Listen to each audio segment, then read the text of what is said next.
नाशिकमध्ये माघारीच्या अंतिम दिवशी पुन्हा एकदा राजकीय तणाव उफाळून आला असून भारतीय जनता पक्षातील 2 कार्यकर्त्यांमध्ये फ्रीस्टाईल हाणामारी झाल्याची घटना समोर आली आहे।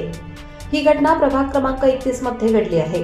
या प्रभागातून भाजपकडून इच्छुक असलेले देवानंद बिरारी हे त्यांच्या पत्नी वंदना बिरारी यांच्यासह आपला अपक्ष उमेदवारी अर्ज मागे घेण्यासाठी आले असता त्याच ठिकाणी भाजपकडून अधिकृत उमेदवारी मिळालेले बालम उर्फ बाळा शिरसाट उपस्थित होते। यावेळी दोन्ही पदाधिकाऱ्यांमध्ये आधी शाब्दिक बाचाबाची झाली आणि त्यानंतर हा वाद थेट फ्रीस्टाईल हाणामारीत रूपांतरित झाला।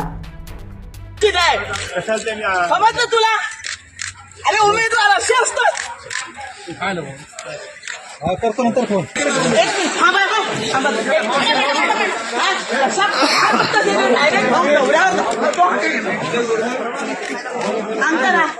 उमेदवार आहे ना तो उमेदवाराने असं सांगायचं असतं का? आणि बीजेपीचा ना संस्काराचा पत्ता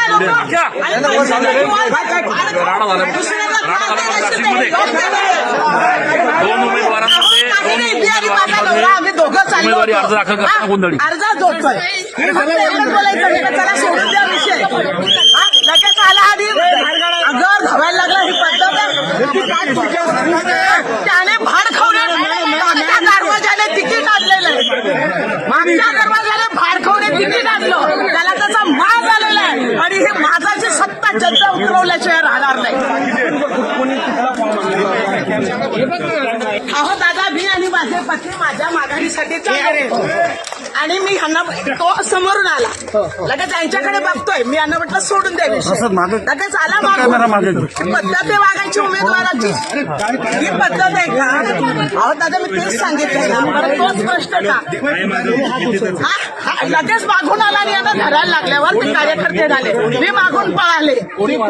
बालम शिरसाट बदनाम माणूस आहे बदनाम त्याला कोणी मतदान करू नका।